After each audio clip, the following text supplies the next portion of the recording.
Hi, my name is Nicole. Welcome to my channel, Travel to Money. In this video, I'm going to talk about some different location considerations if you are looking to buy a house in Spain.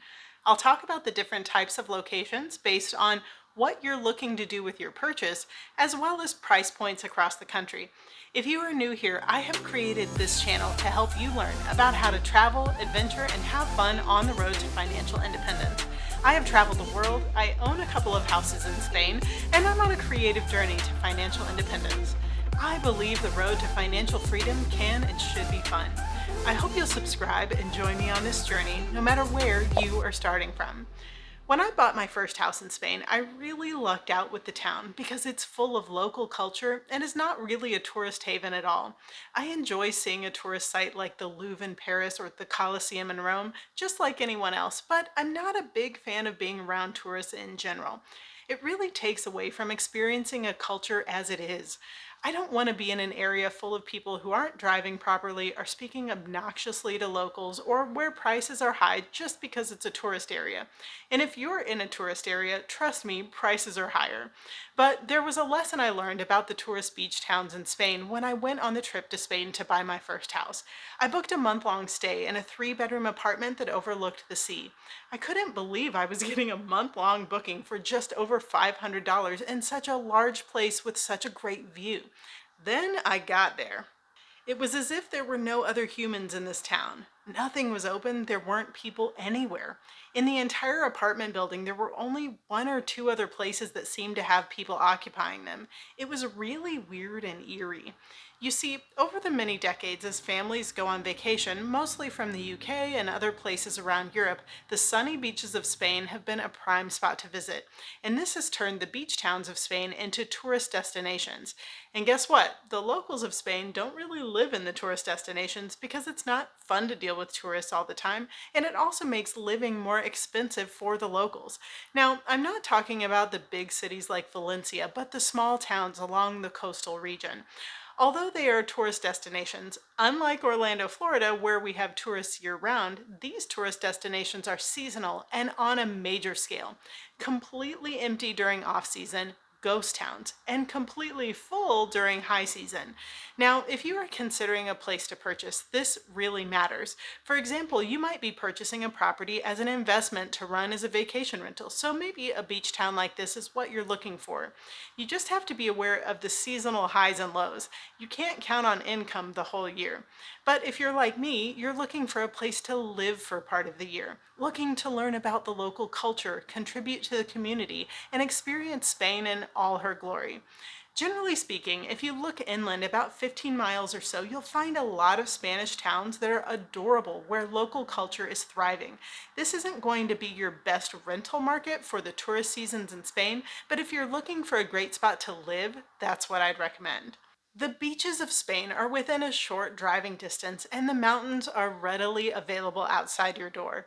Now, I'm mostly familiar with the Valencia region of Spain, and you probably know that I was able to purchase two houses, one for 19,000 euro and the other for 5,000 euro.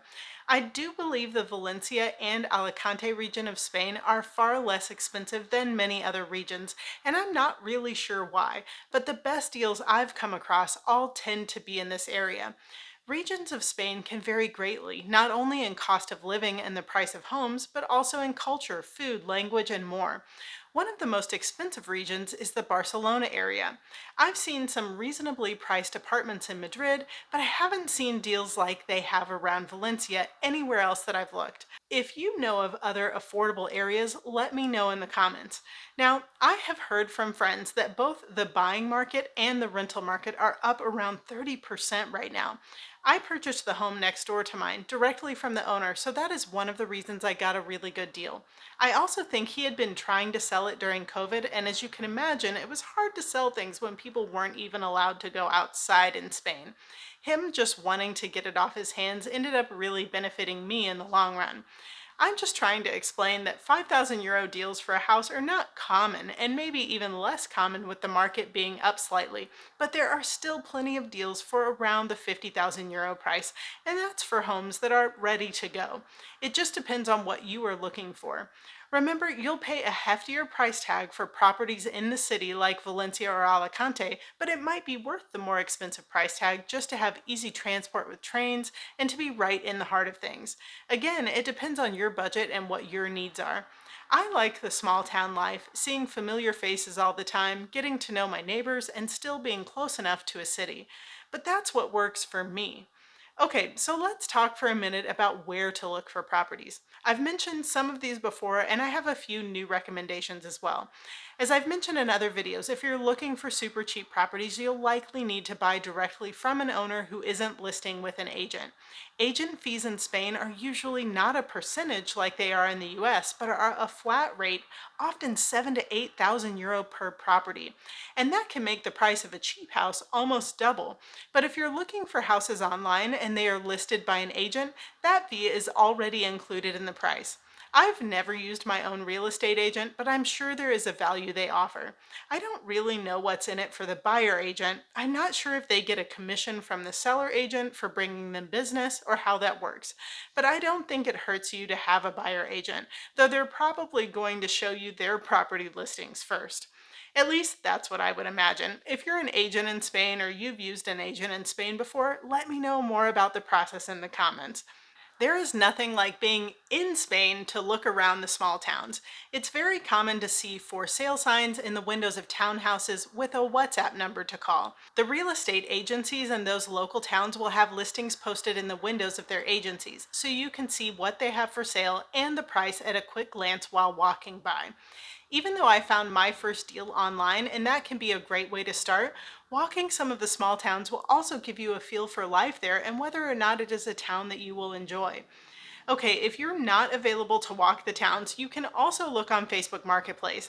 This is one way you might find owner listings without being there in person. Expats may post homes in English, but if you're looking for something specific, I'd recommend using search terms in both English and Spanish to make sure you're seeing everything available. If you reach out to someone who has a listing in Spanish, if you don't speak Spanish, I'd recommend using Google Translate and translating the message before you send it. It's just going to honor them a little more and give you a better chance of hearing back from them. For regular online listings, to my knowledge, there isn't anything like Zillow or Realtor.com that has almost all of the listings in Spain. Yes, you can use Realtor.com/international to look for listings in Spain, but it definitely doesn't have all of them or even close to it. Each agency is going to have their own website and listings. The first house I bought, I found on Idealista.com. Apparently, I was pronouncing that incorrectly. Someone from Spain made fun of me in an Instagram comment for how I pronounced it. I'm sorry. Hopefully, I got it right this time.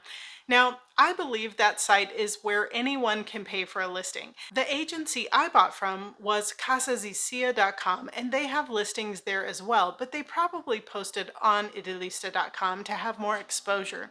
If there is a particular town you are looking in, you can Google local agencies in that town and go through their individual website listings. Another site that is one of the most viewed in Spain is fotocasa.es. It's like saying .com in Spain, though I'm not sure if they say .es or .es. If you know, let me know. Maybe one day I'll get all of my Spanish terms correct. I'll be in Spain in a couple of weeks, so stay tuned for more information on my renovation project. I'll also let you know if I learn anything new about the purchase of homes in Spain, so be sure to like this video and subscribe to join me every day where travel and adventure build financial freedom. I can't wait to see where your dreams will take you.